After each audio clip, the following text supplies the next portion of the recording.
Net aqui na Imagem TV, e é bom estar de volta com vocês. O nosso último programa foi lá pela primeira quinzena do ano de 2013, em dezembro.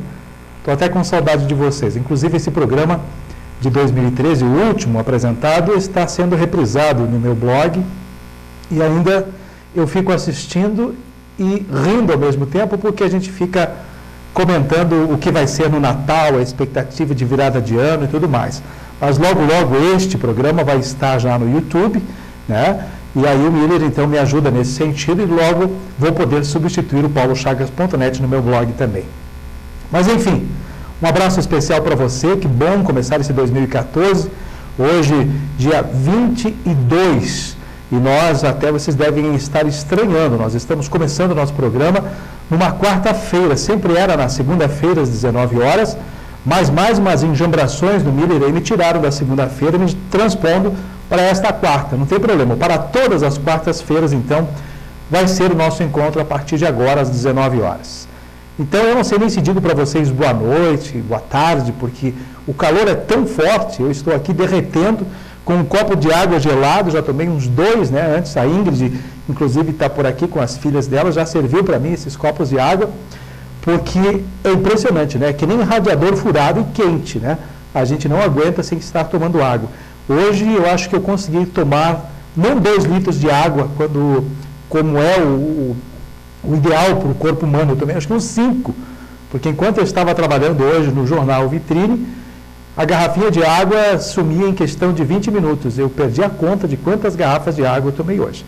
Mas faz parte, um calor intenso, e o curioso é que nós estamos em Lages, uma das terras mais frias do Brasil. Logicamente, perde longe para Urubici, para Urupema, para São Joaquim, mas Lages também, no período do inverno, sai de baixo, né? Se não tiver abaixo de cobertor, de casacos de lã, lareira, aquecedor, a gente não aguenta o frio aqui nessa terra. Então, nesse período de calor, nós nos queixamos. Puxa vida, que calor! Quando está frio é a mesma coisa. Puxa vida, que frio! Gostaria de que o verão chegasse. E assim por diante. Hoje, aqui na Serra Catarinense, por baixo, tivemos 30, 35 graus, mesma temperatura como se estivéssemos numa praia. Impressionante isso tudo.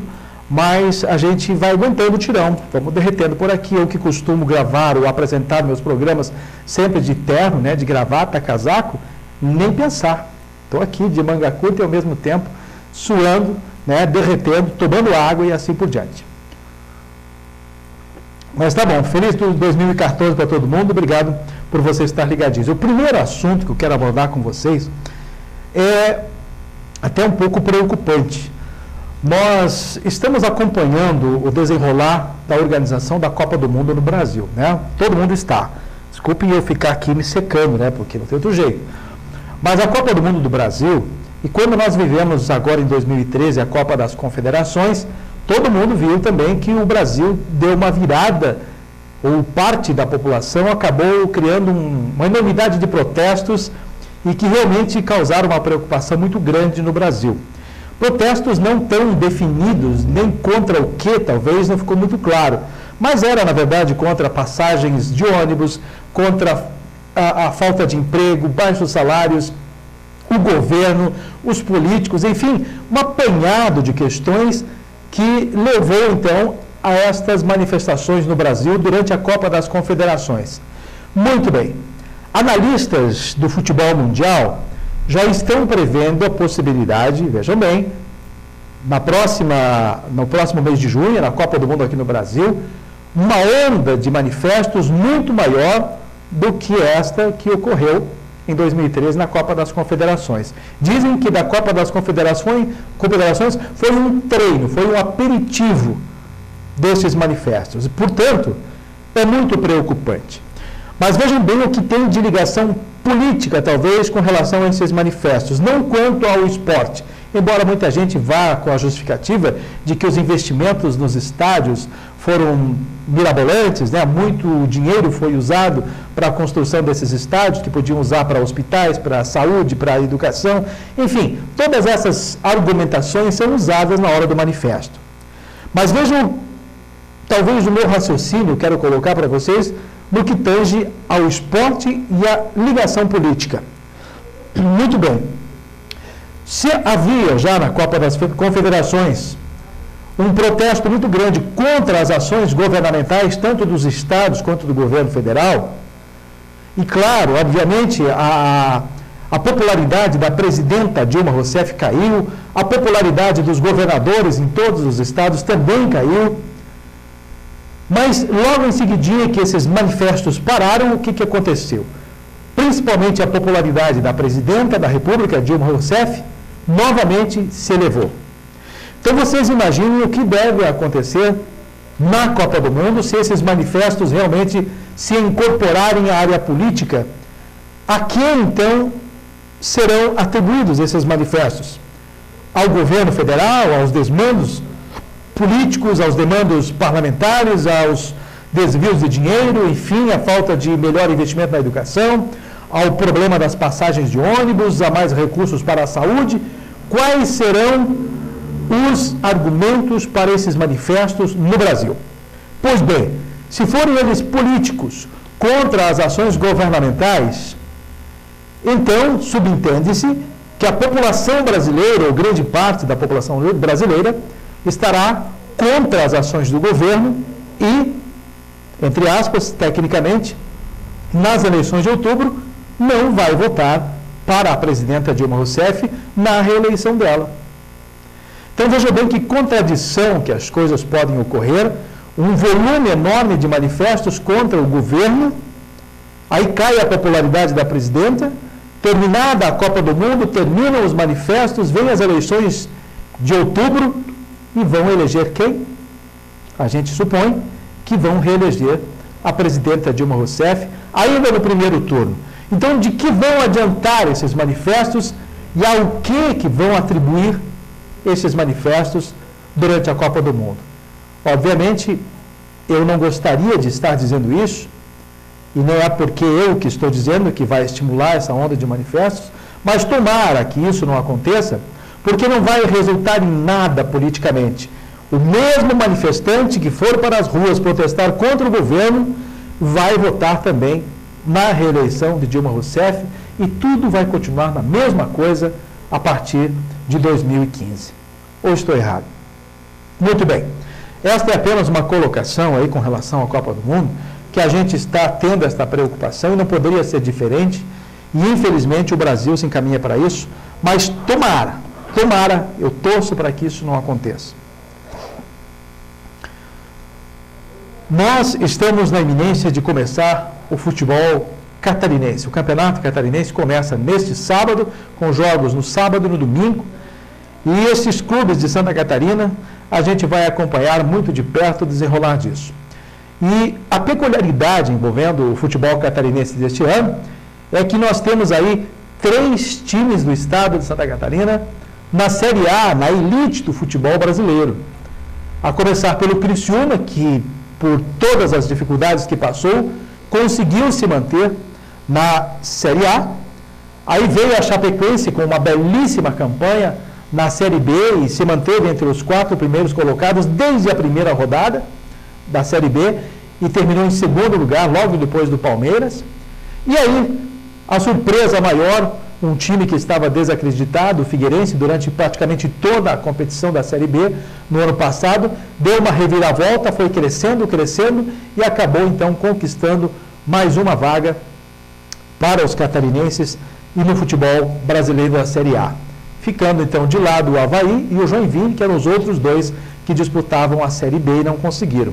Então veja bem, o Campeonato Catarinense está por começar e obviamente nós vamos apontar aí alguns considerados os favoritos para o título do Campeonato Catarinense. Muita gente aposta que o Criciúma, por já estar mais tempo preparado, mais tempo disputando a Série A, seja o candidato mais sério ao título de campeão estadual de Santa Catarina. Eu discordo. O Criciúma, com certeza, vai jogar o mesmo futebol de sempre e estarão brigando por esse título também a Chapecoense, também o Joinville, também o Avaí e também o Figueirense. Os demais clubes, como o Metropolitano, o Jaraguá, o Juventus, esses times, esses vão estar correndo por fora, mas também poderemos ter surpresas com relação à decisão e com relação ao título do Campeonato Catarinense. O Campeonato Gaúcho começou na semana passada e eu gosto muito de falar do Gaúcho porque lá em Porto Alegre, nesse momento, tem uma pessoa me assistindo, gremista de coração, o tio Toninho. E ele está lá me assistindo agora, num leito de hospital, foi internado, fez uma cirurgia e tal. Então, para passar o tempo, ele fica com o laptop na frente e conversando no Facebook, claro, dando um alô para o sobrinho predileto dele aqui, né, tio Toninho? Mas tudo bem, gremista. E uma coisa ele me confessou recentemente, que do apartamento em que ele mora, em Porto Alegre, ele tem uma visão maravilhosa. Primeiro ele me disse que a visão é do Rio Guaíba, que ele tem lá a visão. Mas ele confessou depois que a visão maravilhosa que ele tem é do novo estádio do Beira-Rio, mesmo ele sendo gremista.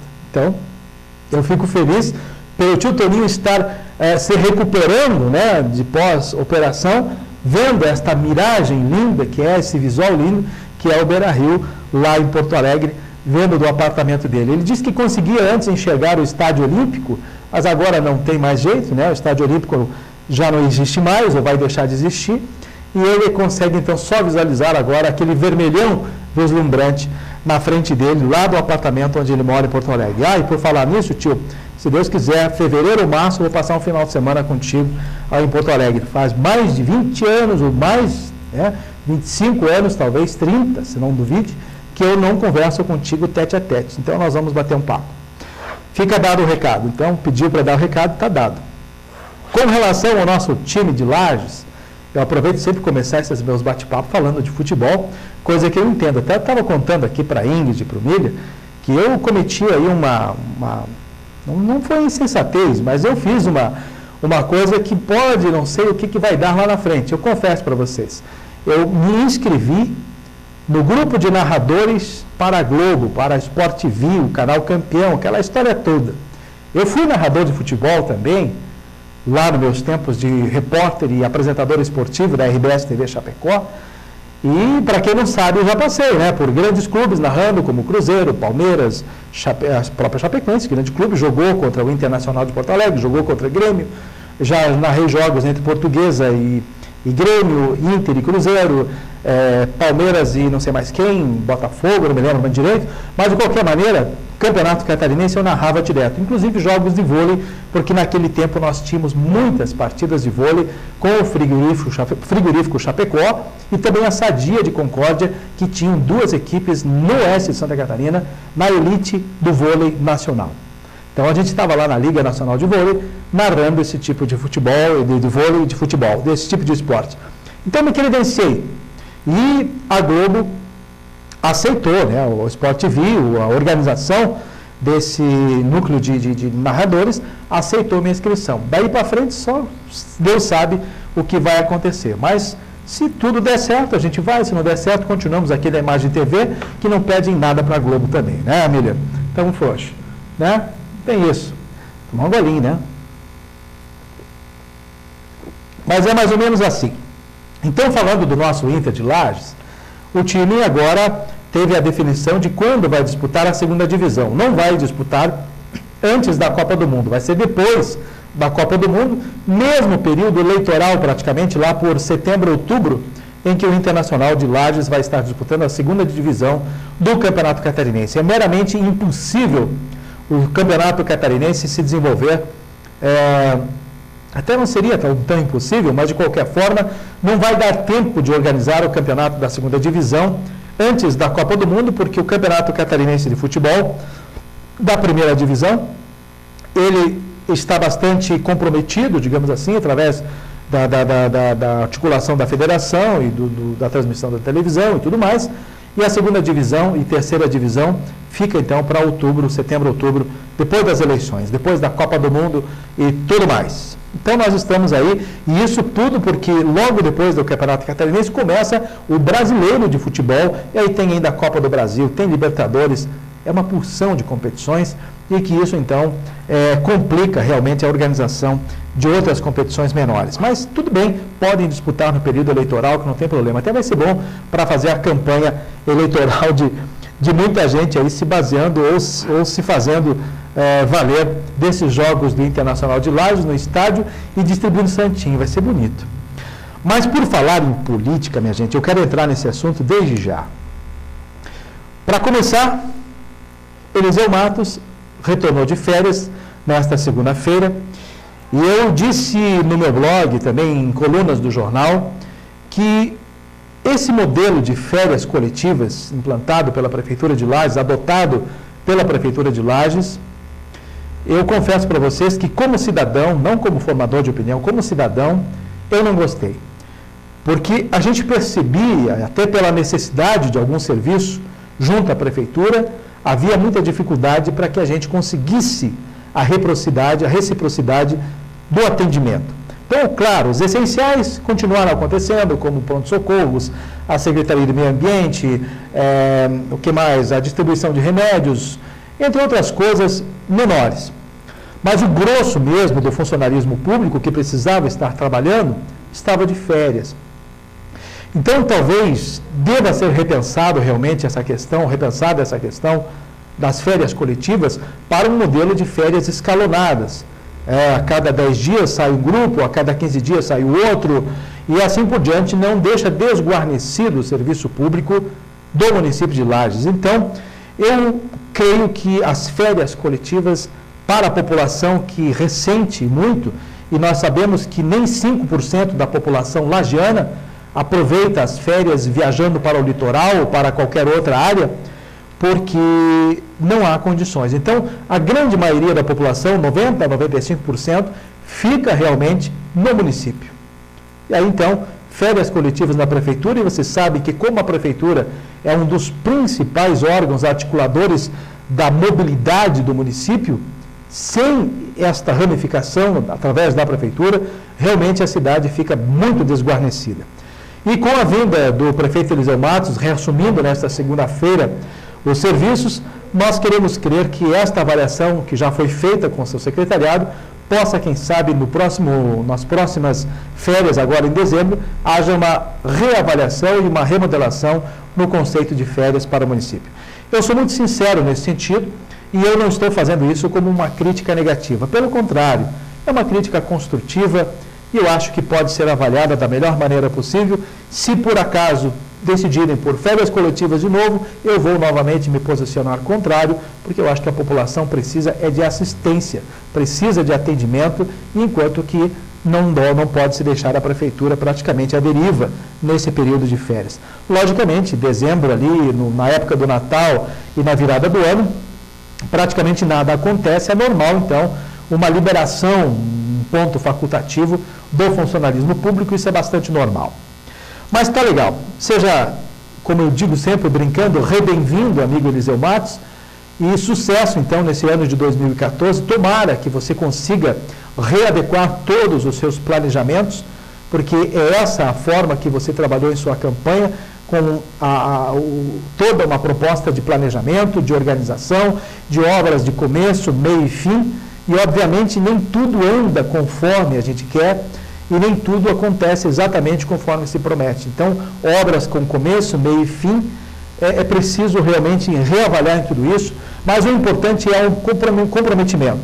Então, eu torço para que você, amigo Eliseu, se comprometa realmente em concluir esses projetos, em dar início a eles, porque nem sempre com o serviço público se consegue.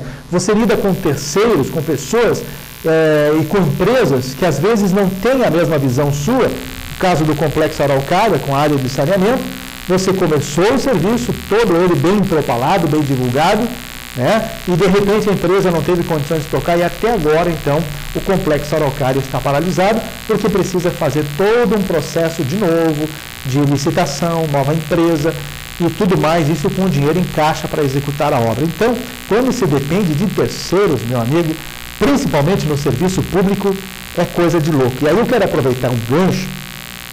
E eu lembro bem, na quinta-feira passada, quando eu participei de uma solenidade lá na SBR, quando estava presente o governador João Raimundo Colombo, e ele dizia que tem ainda, dos 10 bilhões que ele tem hoje pelo PAC de Santa Catarina, 9 para serem gastos neste ano de 2014. Apenas 1 bilhão ele conseguiu investir em todas as mais diversas obras através do Pacto de Santa Catarina, no estado de Santa Catarina, claro, na área da saúde, educação, todos os segmentos. Nós sabemos que tem aí a revitalização de todas as SCs, todos os hospitais, a revitalização de escolas, construção de ginásios. É uma loucura o que está se fazendo com relação ao Pacto de Santa Catarina. E para isso, então, ele gastou 1 bilhão. E ele disse uma questão que eu fiquei pensando. Para investir esses 9 bilhões restantes durante o Pacto de Santa Catarina este ano, ele precisa de empresas competentes, de parceiros competentes, porque nem adianta apenas ter o projeto e a abertura da licitação, se as empresas que vencem essas licitações não têm condições de empreender, de pegar esse serviço e de tocar uma obra. Porque também quando a empresa é escolhida e ela ganha a licitação, ela passa depois por uma pré-avaliação para saber se ela tem condições ou não de tocar qualquer obra. Então, não adianta ter projetos, não adianta ter dinheiro se não tiver parceiros de confiança e principalmente no serviço público, para quem trabalha assim, sabe o quanto é difícil para que se toque. Então, o Raimundo Colombo jamais vai conseguir gastar esses 9 bilhões. Eu acredito que ainda esse ano eu consiga gastar uns 3. Então, dos 10 bilhões que ele tem em caixa, dos 9 bilhões que ele tem em caixa, vai gastar 4. E por aí, não vai chegar a 5 bilhões este ano com os investimentos no Estado. Mas, de qualquer maneira, está aí uma proposta diferenciada com o Pacto de Santa Catarina. E aí eu retomo, então, toda essa questão do planejamento que o Eliseu Matos tem tido, e esse conjunto de fatores é que, de repente, pode conciliar as ideias do governo do Estado e do governo municipal para um favorecimento junto à população serrana, à população lajeada.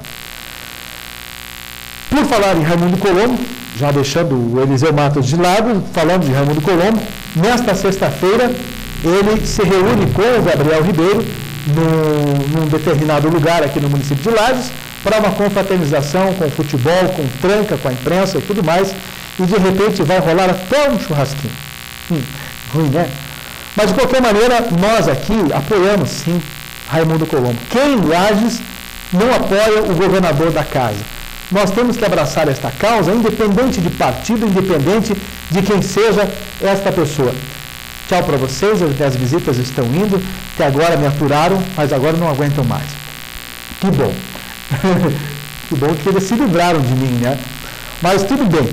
Enfim, Raimundo Colombo vai se reunir com a imprensa, vai se reunir com amigos e vai colocar as ideias dele mais diretamente com relação às propostas de governo, as propostas, enfim, a serem adotadas. E nós, aqui da Serra Catarinense, nós, como jornalistas, como profissionais da imprensa, temos sim que abraçar esta causa junto ao governo do Estado para buscar a reeleição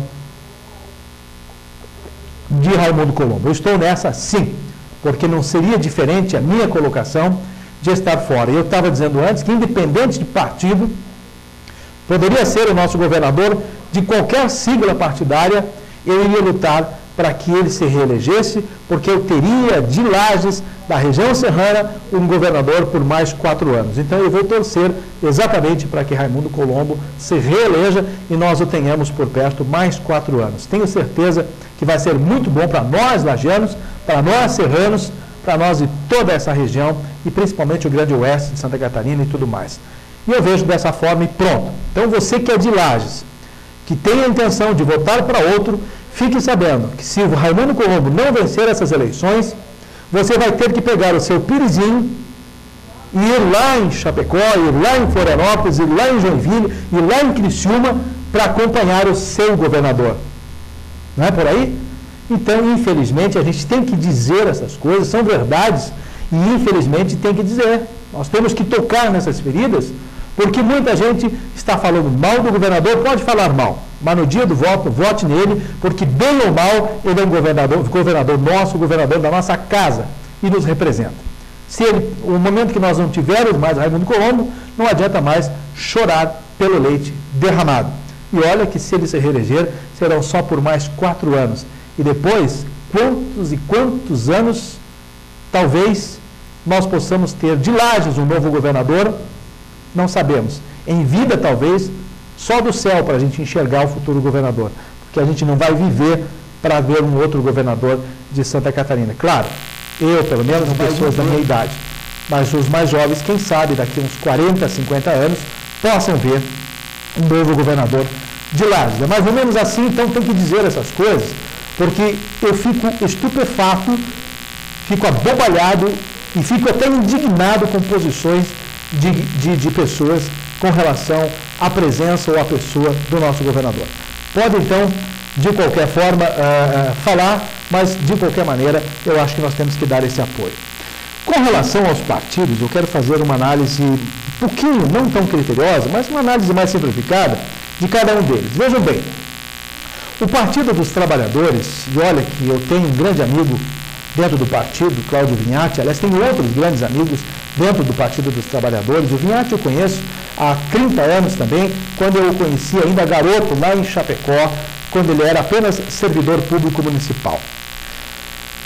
Ele cresceu politicamente e hoje é o virtual candidato ao governo do estado de Santa Catarina pelo PT.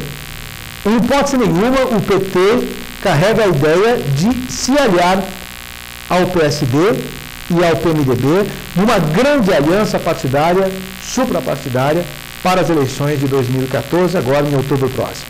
Ninguém admite esta possibilidade. Agora, nós estamos vivendo num mundo em que a ideologia partidária, a ideologia política, há muito tempo já está sob a terra, está soterrada. Ninguém mais praticamente segue uma ideologia. Eu posso substituir a palavra ideologia por birra. Foram muitos anos inimigos políticos, o PT com democratas, com o PFL e agora com o PSD, e que não admitem uma parceria. E olha, uma das coisas mais interessantes é o velho chavão de dizer que a política é a arte de engolir sapos. Tem um outro chavão que diz o seguinte: cavalo encilhado a gente monta e vai a galope.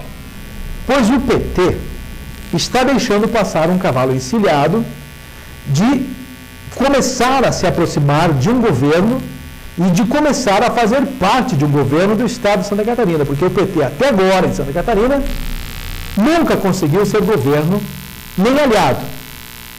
Está tendo agora uma única oportunidade de ser aliado do PSD, do PMDB, do PP e fazer uma grande aliança, porque se a política partidária tem a filosofia de trabalhar para o povo e pelo povo, o que tem de trabalhar em juntos com a mesma filosofia para o povo e pelo povo? Então vejam bem, o PT não admite se coligar, então, onde está o Raimundo Colombo.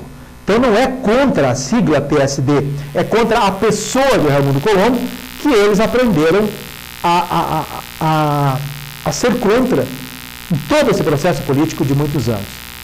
Mas e por que, então, não serem amigos de uma hora para outra? Ou seja, gremistas e colorados se abraçam também de vez em quando. Você vê que na hora do jogo, cada um vai para o seu lado. Mas terminando o jogo, claro, nem todo mundo briga, mas a maioria vai para casa juntos. Uns abraçados, outros não. Mas é assim por diante. Futebol age da mesma forma que a política. Então eu estou dizendo que o cavalo encilhado para o PT aparece na possibilidade de fazer com que o candidato ao Senado se inclua nesse projeto, e aí poderia ser o Cláudio Vinhati, ou como pode ser a Ideli Salvati nesse processo. E vocês sabem que o PT está dividido hoje no estado de Santa Catarina. Tem a ala da Ideli e a ala do Cláudio Vinhati. A ala do Vinhati está em ponta até com a presidente Dilma Rousseff. A ala da Ideli está atrelada com a presidenta Dilma Rousseff. Obviamente, poderia a Executiva Nacional intervir no processo político em Santa Catarina, baixar uma ordem interna e dizer: PT, Cláudio Vinhati e Ideli se abraçam e vão trabalhar junto com Raimundo Colombo, porque eu quero vocês no governo de Santa Catarina, nem que seja através do Senado e ocupando uma ou duas, três pastas, secretarias, para falar a verdade, no estado de Santa Catarina. Seria um começo. Pois, eu não consigo, eu já disse para vocês que eu vou apoiar realmente a candidatura de Raimundo Colombo, mas eu não consigo imaginar, neste momento ainda, as condições ideais para que o PT em Santa Catarina vença as eleições no estado. Existe uma aversão contra o Partido dos Trabalhadores em Santa Catarina ainda. Talvez não seja a hora ideal nestas eleições para que o Partido dos Trabalhadores consiga eleger um governador. Pode acontecer, obviamente, tudo isso a gente não pode prever, mas eu acho que seria muito interessante que se estas lições que se levam de vida dentro de uma filosofia que todos os partidos têm, que é de trabalhar em prol da comunidade, não precisariam então trabalhar separados e com tanta briga política em torno de um único poder. Poderiam se juntar e trabalhar no poder conjunto. Tá bom. Por falar nisso, no próximo dia 1º de fevereiro, recebi o convite do amigo Cláudio Vinhati, independente de qualquer postura política, é meu amigo, me convidou para que eu participe do aniversário dele lá em Chapecó, no distrito de Marechal Bormann, no dia 1º de fevereiro.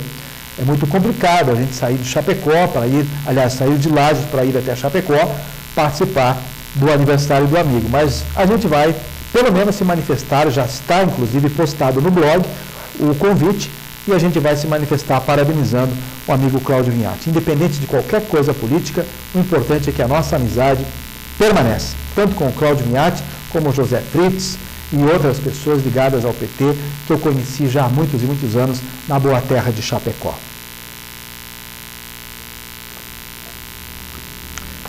Ainda na área política, o PMDB.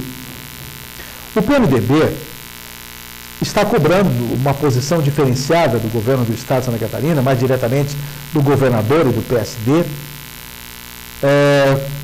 mais atenção, digamos assim, com relação aos prefeitos do PMDB e tudo mais. Eles reclamam que o governador e seus staffs estão dando mais apoio aos partidários do PSD dentro do governo do Estado. Ora, todos sabem que o PMDB em Santa Catarina faz parte do governo, tem o vice-governador, e além disso, tem as principais secretarias de Estado em suas mãos.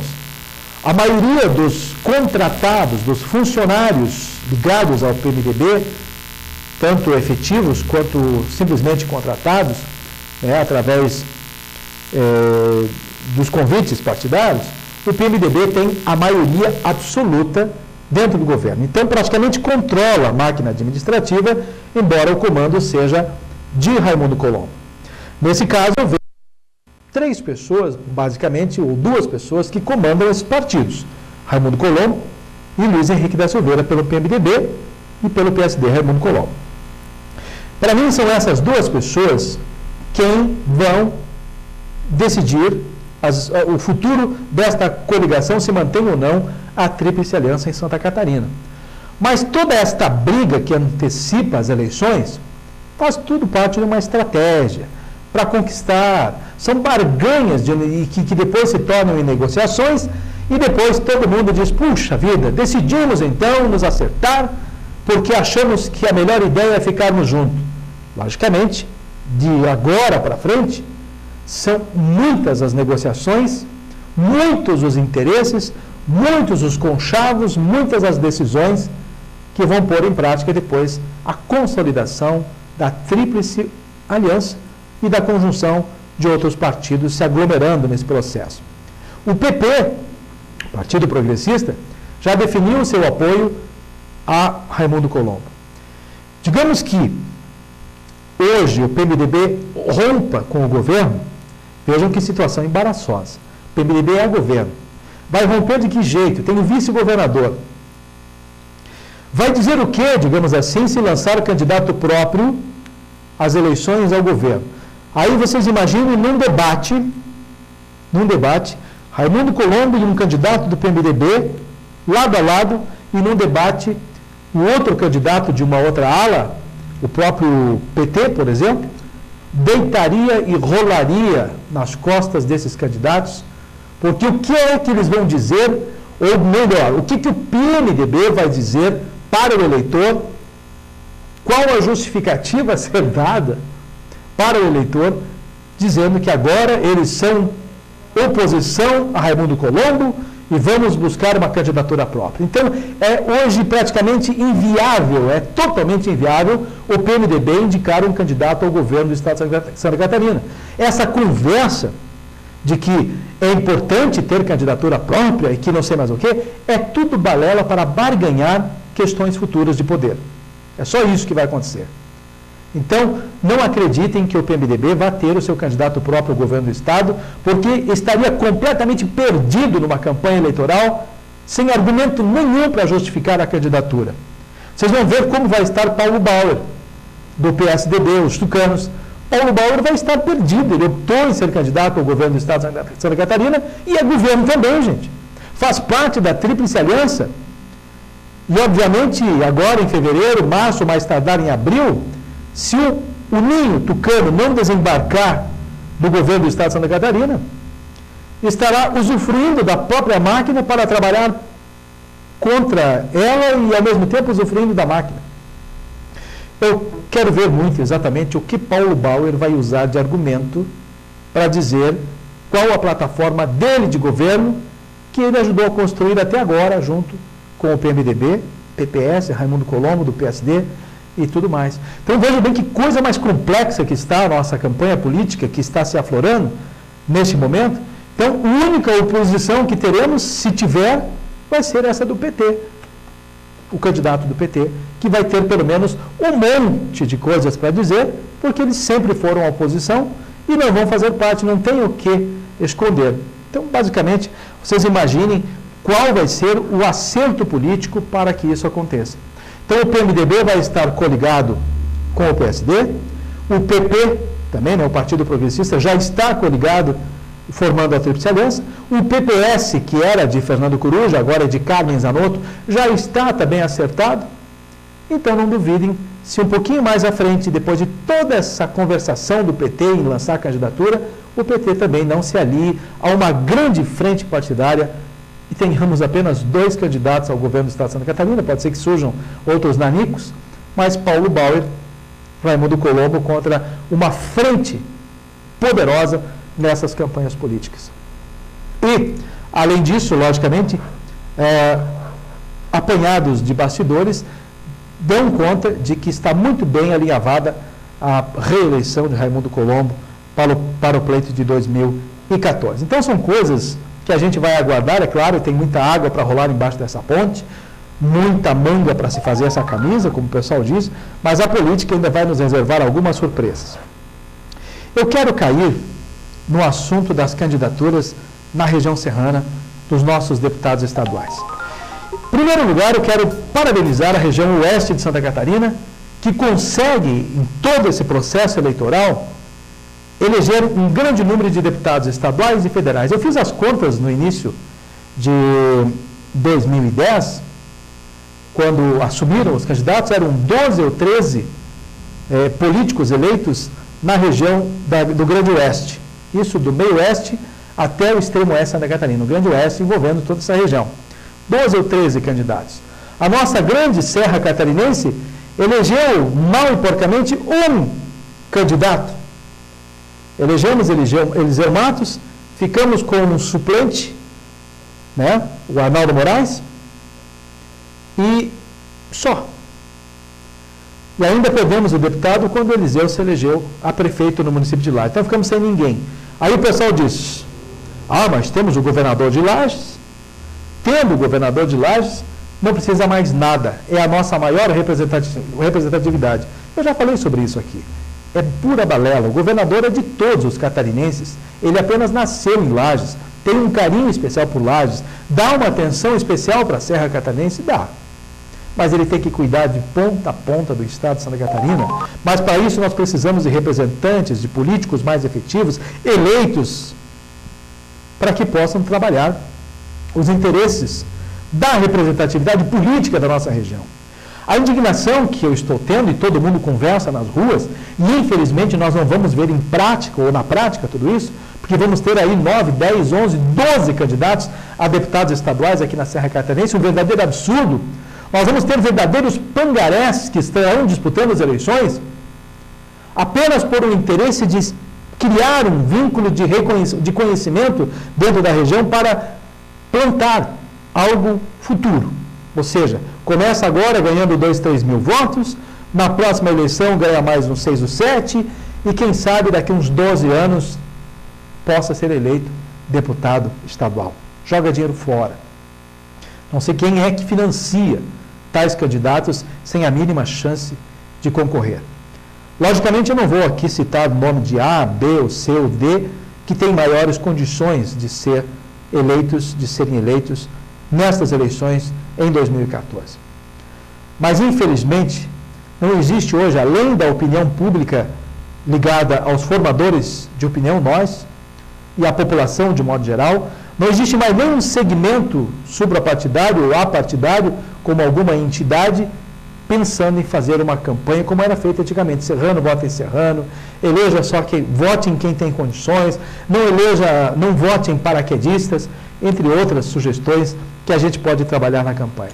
Então, nós, formadores de opinião, somos praticamente os únicos a estarem defendendo a tese de que temos que votar nas pessoas que têm condições, nas pessoas da região serrana, e deixar de lado, então, os paraquedistas e tudo mais. Mas, infelizmente, pior é que a gente ouve já conversas de pessoas aqui, muito amigas, por sinal, da gente, e a gente tem que entender o fato democrático disso tudo, que já estão comprometidos com candidatos de Florianópolis,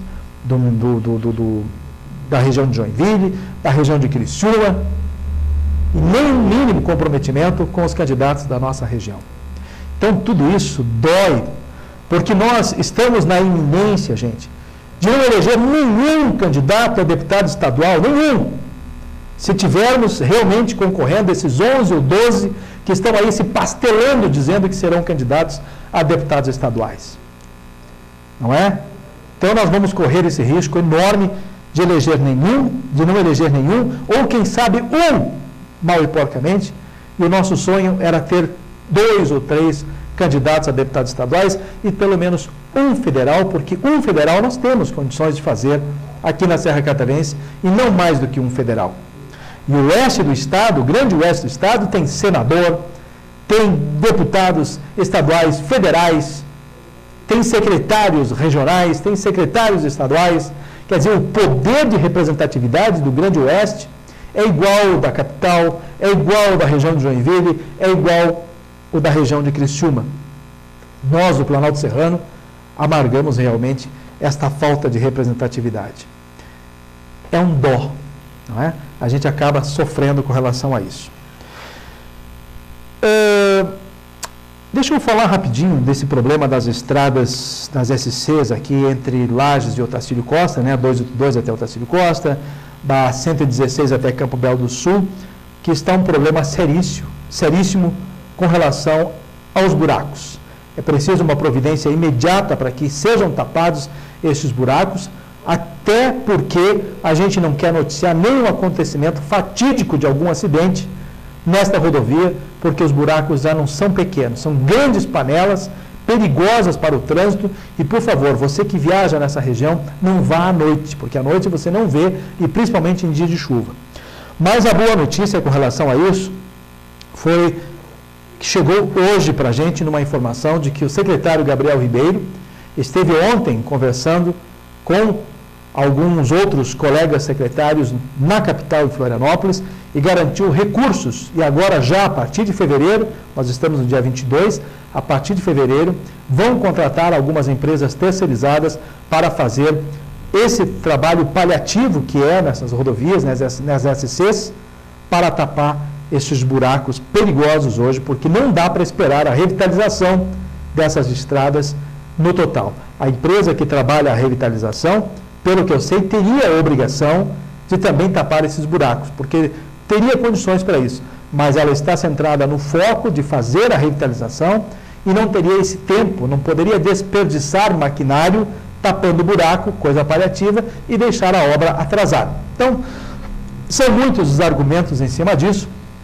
e o secretário Gabriel garantiu mais de R$1 milhão para a contratação, então, de outras empresas terceirizadas para fazer esse trabalho superficial, tapando esses buracos, até o momento em que a revitalização se complete na SC 390, entre a BR-116 e Campo Belo do Sul, e lá da 282 até o Otacílio Costa. Menos mal, então, que essa notícia nos chegou. Eu quero buscar aqui uma informação local. Até para complementar essa informação de que o secretário Gabriel já conseguiu, né, esta verba, ele também vai vai também fazer um investimento lá na região de São José do Cerrito, com a promessa de que os técnicos da gerência de operações financeiras, já com muitas conversas a respeito do assunto, vão conseguir a liberação da cota do Fundo de Apoio aos Municípios, Fundan, para destinação ao governo do Estado a São José do Cerrito.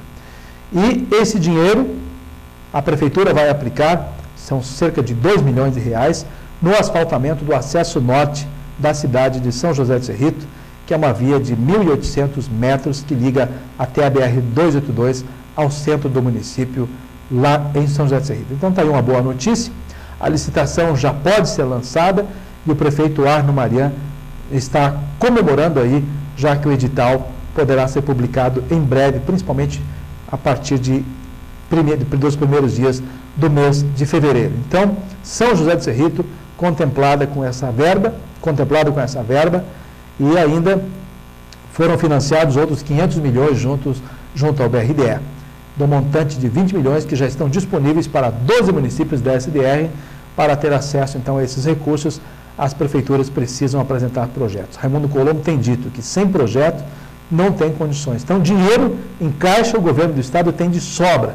As prefeituras que apresentarem projetos, imediatamente já terão aprovação desses recursos. Então, mãos à obra. Aliás, eu quero já de antemão lembrar aqui que a AMURES tem todo esse papel de assessoria aos municípios afiliados, ligados à associação, para trabalhar na execução desses projetos. Então, quanto mais projeto o município apresentar, mais chance de ter os recursos o mais breve possível.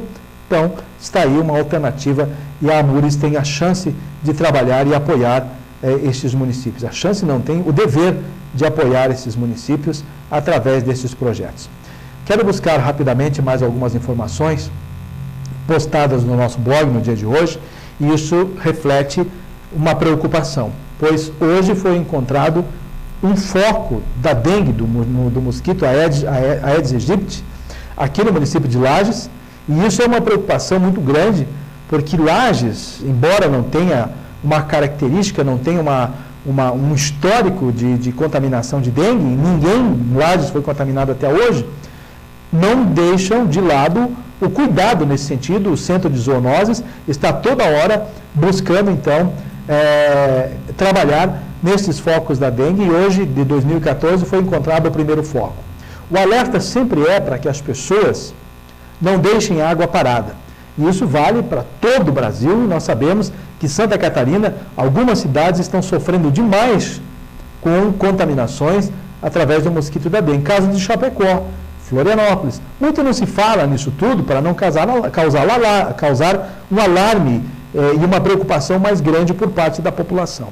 Mas a região de Chapecó, com esse calor infernal que nós estamos vivendo, e o descuido de muitas pessoas em deixar água parada, estão criando focos do mosquito da dengue em todos os cantos da cidade.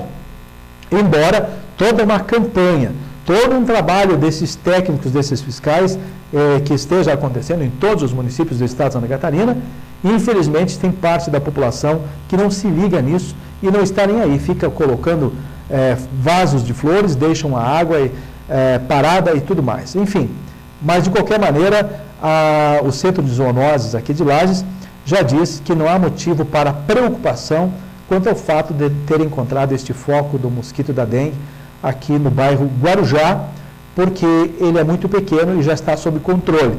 E, de qualquer maneira, desde 1999, quando Lages começou a trabalhar diante do diagnóstico e monitoramento desse vetor, que é o mosquito da dengue, até hoje, ninguém em Lages foi contaminado com o mosquito da dengue. Então, há um controle bastante forte aqui no município, que é muito bom nesse sentido.